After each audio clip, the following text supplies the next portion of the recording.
আসসালামু আলাইকুম ভিউয়ার্স, আমি ঈদ স্পেশাল নেহারি রেসিপিটি আপনাদের জন্য নিয়ে আসলাম। আমি যেভাবে নেহারি রান্না করি খুব সহজেই সেই রেসিপিটি আপনাদের সাথে শেয়ার করছি। আশা করি আপনাদের ভালো লাগবে। পুরো ভিডিওটি দেখবেন, তাহলে অবশ্যই আপনাদের ভালো লাগবে ভিউয়ার্স। আমি নেহারি রান্না করার জন্য আমি এখানে গরুর পায়া নিয়েছি। আমি একটা বড় সাইজের গরুর পায়া নিয়েছি। এটাকে আমি কুসুম গরম পানি দিয়ে ধুয়ে নিয়েছি, খুব ভালোভাবে আমি পরিষ্কার করে নিয়েছি। দেখুন ভিউয়ার্স, নেহারিটা আমি যেহেতু অথেন্টিক ওয়েতে রান্না করব, তাই আমি কোনো ঝামেলা ছাড়াই নেহারিটা ভালোভাবে গরম পানি দিয়ে পরিষ্কার করে একটা পাত্র নিয়েছি। যে পাত্রে আমি রান্না করব, আমি বড় রকমের একটা পাত্র নিয়েছি। এর মধ্যে আমি এখন পানি দিয়ে দিচ্ছি। আমি তার ডাবল পরিমাণ পানি দিয়ে রান্না করে নিচ্ছি। আমি মোটামুটি বড় সাইজের একটা পাত্রে রান্না করছি, কারণ আমার নেহারির যে নলাগুলো, গরুর হাড়গুলো, নলাগুলো একটু বড় সাইজের, বড় গরুর, তাই আমি একটা বড় পাত্রে নিয়েছি। আমার পরিমাপটাও বেশি, তাই আমার পানির পরিমাপটাও বেশি। আমি যতটুকু নেহারির ঝোলটা রাখবো তার ডাবল পরিমাণ আমি পানি দিয়ে নিয়েছি। যেহেতু এটা অথেন্টিক ওয়েতে রান্না করা হবে, একদম নর্মাল, কোনো এক্সট্রা কোনো কিছু মিক্স করব না আমি, তবে টেস্টটা কিন্তু আমার খুবই ভালো হবে। আমি এখানে তেজপাতা নিয়েছি 3টা, আমি কয়েকটা দারচিনি নিয়েছি, আমি 5-6টার মতো দারচিনি নিয়েছি, এলাচ নিয়েছি অনেকগুলো, 10-12টার মতো এলাচ, লবঙ্গ নিয়েছি 6-7টা। আমি সবগুলো এখন দিয়ে দিচ্ছি। আমি নেহারির মধ্যে দিয়ে দিলাম।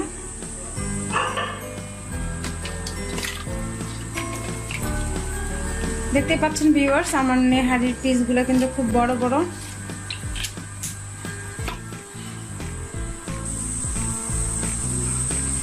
আমি এখানে 1.5 চামচ মরিচের গুঁড়ো নিয়েছি, লাল মরিচের গুঁড়ো যেটা। এখানে নিয়েছি আমি হলুদের গুঁড়ো, নিয়েছি জিরা গুঁড়ো, যেটা ভাজা জিরা গুঁড়ো নিয়েছি আমি। এখানে ধনিয়া গুঁড়ো নিয়েছি আমি 1.5 চা চামচ পরিমাণ। এটা নিয়েছি আমি গরম মশলা গুঁড়ো, যেটা গরম মশলার গুঁড়ো, ভাজা গরম মশলার গুঁড়ো করে নিয়েছি আমি। ওইটা আমি নিয়েছি 1.5 চা চামচের মতো। আর এটা নিয়েছি আমি গোলমরিচ, কালো গোলমরিচের গুঁড়ো 1 চা চামচের মতন। লবণ নিয়েছি স্বাদ মতো। আমি লবণটা একটু কম দিচ্ছি, যেহেতু এটা নেহারির পানি শুকাবে, আমি পানি শুকিয়ে রান্না করে নিচ্ছি। সেহেতু আমি প্রেশারে দিচ্ছি না, পানি শুকিয়ে রান্না করে নিচ্ছি আমি, তাই লবণের পরিমাণটা একটু কম দিয়েছি। পরবর্তীতে যদি আমার মনে হয় আমার লাগবে, আমি আবার দিয়ে নিব। এবার সবগুলো উপাদান আমি দিয়ে দিচ্ছি, সবগুলো আমি একসাথে দিয়ে দিলাম, সব মশলা গুঁড়োগুলো।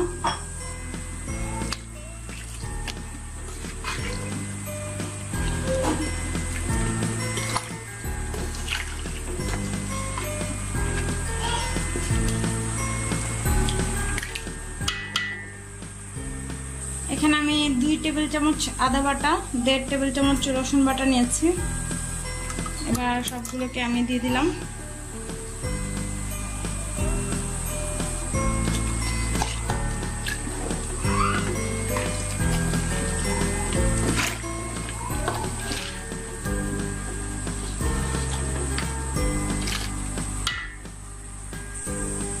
আমি এখানে 2 কাপ পরিমাণ পেঁয়াজ বাটা নিয়েছি। আমার নেহারির পরিমাণটা যেহেতু একটু বেশি, আমি পেঁয়াজ বাটাটাও 2 কাপ নিয়েছি। পেঁয়াজ বাটাটা দিয়ে দিচ্ছি। আমি এখানে আস্ত পেঁয়াজ ইউজ করছি না, কারণ আমি আমার নেহারিটা আমি শেষে একটা বাগার দিব, ওই স্টাইলে আমি আমার স্টাইলে যেহেতু রান্না করছি, সেহেতু আমি এখানে পেঁয়াজ বাটা দিয়ে দিলাম 2 কাপের মতো। আমার নেহারির পরিমাণ কিন্তু অনেক বেশি। দেখতে কেমন বোঝা যাচ্ছে না, আমি বুঝতে পারছি না, কিন্তু আমার নেহারির পরিমাণটা কিন্তু অনেক বেশি, যার কারণে আমি পেঁয়াজ বাটার পরিমাণটা একটু বেশি নিয়েছি। আমার যে সব মশলার পরিমাণটা একটু বেশি। আমি এখন নেড়ে চেড়ে দিচ্ছি। আমার নেহারিটা কিন্তু বলক এসে যাচ্ছে। আমার এখনকার মতো সবগুলো উপাদান দেওয়া শেষ। এইভাবেই এই মশলাগুলো দিয়ে আমি পুরো নেহারিটা রান্না করে নিব।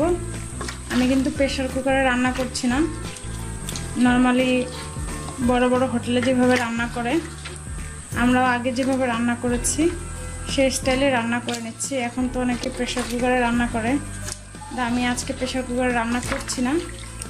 আমি চুলায় জাল দিতে দিতে আমি শুকিয়ে যে নেহারিটা রান্না হয় আমি সেটাই করব।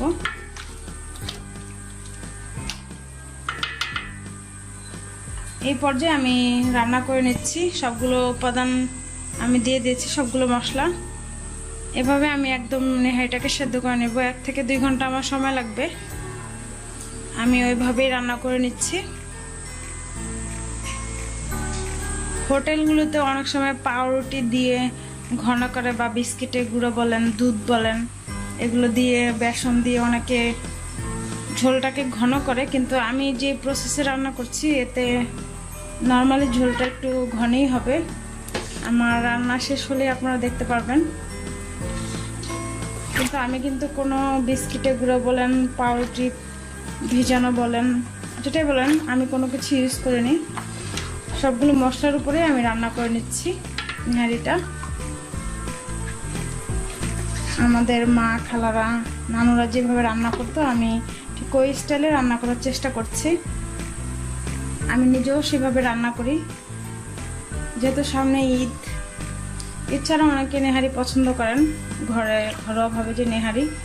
আমার কাছে মনে হয় হোটেলের থেকে ঘরের নেহারিটাই খুব টেস্টি হয়, ভালো হয়, যদি আমরা ঠিক ওয়েতে রান্না করতে পারি। ভিউয়ার্স, দেখতেই পাচ্ছেন আমার নেহারিটা কিন্তু ধীরে ধীরে কালারটা সুন্দর হয়ে আসছে। এভাবে কিন্তু আমি নেড়ে চেড়ে চুলার আঁচটা বাড়িয়ে আমি রান্না করে নিব নেহারিটাকে। খুব বেশি উপকরণ না, মোটামুটি উপকরণ দিয়ে আমি নেহারিটা রান্না করছি। আশা করি আপনাদের ভালো লাগবে।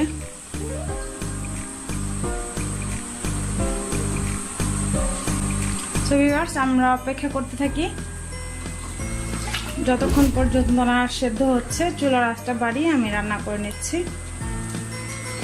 আমি কিন্তু নেহারিটা পেঁয়াজ কুচি, কাঁচামরিচ কিছুই এখন দেইনি, দিব আমি বাগারের সময় দিব। আর রান্নাটা যখন আমার হয়ে আসবে প্রায়, ওই পর্যায়ে আমি কিছু কাঁচামরিচ দিয়ে দিব। এখন আমি নেড়ে চেড়ে রান্না করে নিচ্ছি। 1 থেকে 2 ঘন্টা আমার সময় লাগবে, আমি বারবারই বলছি। আমি যেহেতু প্রেসার কুকারে রান্না করিনি, তাই আমি একটু সময় নিয়ে রান্না করছি। আপনারাও এইভাবে করবেন। আমি রাতে রান্না করছি যাতে আমি সকালে নেহারিটা খুব ভালোভাবে খেতে পারি, এবং 2-3 বার জাল দেওয়ার পরে যে টেস্টটা আমরা পাই, ওই টেস্টটা আমরা পেয়ে যাব।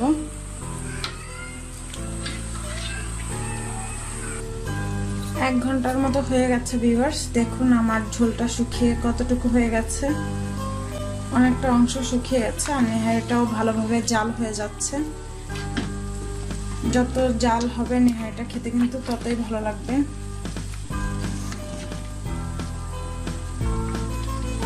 এইভাবে করে আমি আরো ঘন্টাখানেক জাল দেব, যতক্ষণ না পর্যন্ত সেদ্ধ হয়।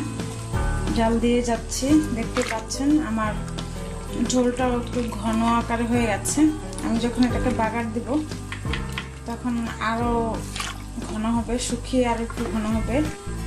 তো ভিউয়ার্স, চলুন অপেক্ষা করছি।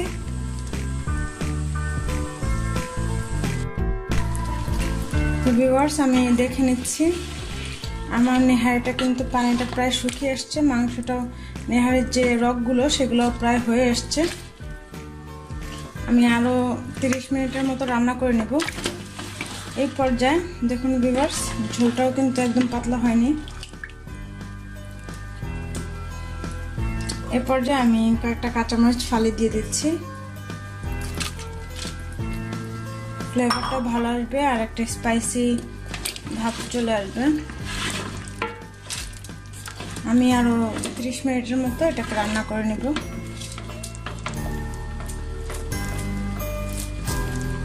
দেখুন মাংসটা কিভাবে ছিঁড়ে গেল।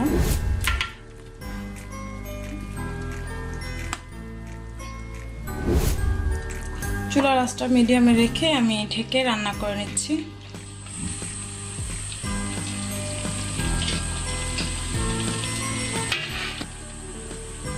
সো ভিউয়ার্স, আমি 30 মিনিটের মতো এটা রান্না করে নিয়েছি।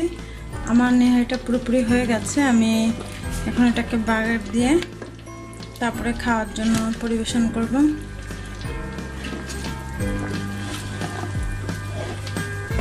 এই অবস্থায় আমি 1 থেকে 2 ঘন্টা রেখে দিব। তারপরে আমি বাগার দিয়ে নিচ্ছি। এতে করে ভিতরে একদম রসটা খুব ভালোভাবে ঢুকে যাবে আর ফ্লেভারটাও ভালো আসবে, খেতেও খুব মজা লাগবে। আমি এখন 2 থেকে 3 ঘন্টা পরে আমি এটাকে বাগার দিয়ে খাওয়ার জন্য পরিবেশন করে নেব ভিউয়ার্স। আমি এখানে বাগার দেওয়ার জন্য, নেহারিটাকে বাগার দেওয়ার জন্য 1 কাপ পরিমাণ পেঁয়াজ নিয়েছি আর 5টা শুকনো মরিচ নিয়েছি। এখন আমি এগুলোকে তেলে ভেজে নিচ্ছি। একটা প্যানের মধ্যে আমি তেল দিয়ে দিচ্ছি।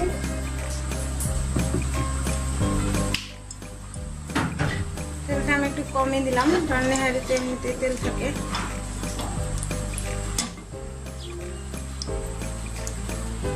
তেলটা গরম হয়ে গেছে, আমি এখন পেঁয়াজ কুচিটা দিয়ে দিচ্ছি।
সো ভিউয়ার্স, হয়ে গেছে আমার বেরেস্তা করাটা।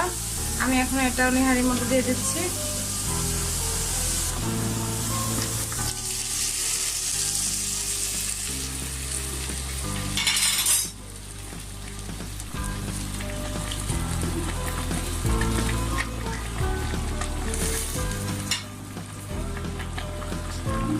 আমি বাগার দিয়ে ফেলেছি, এটাকে আমি নেড়ে চেড়ে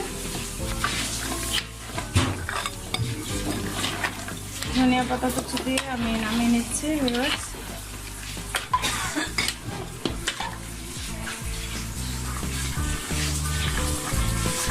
সেই পর্যায়ে আমি ধনিয়া পাতা কুচি দিয়ে দিচ্ছি। আমার পুরো রান্নাটাই হয়ে গেছে। আমি এখন ধনিয়া পাতা কুচি দিয়ে নামিয়ে পরিবেশন করে দেখাচ্ছি ভিউয়ার্স।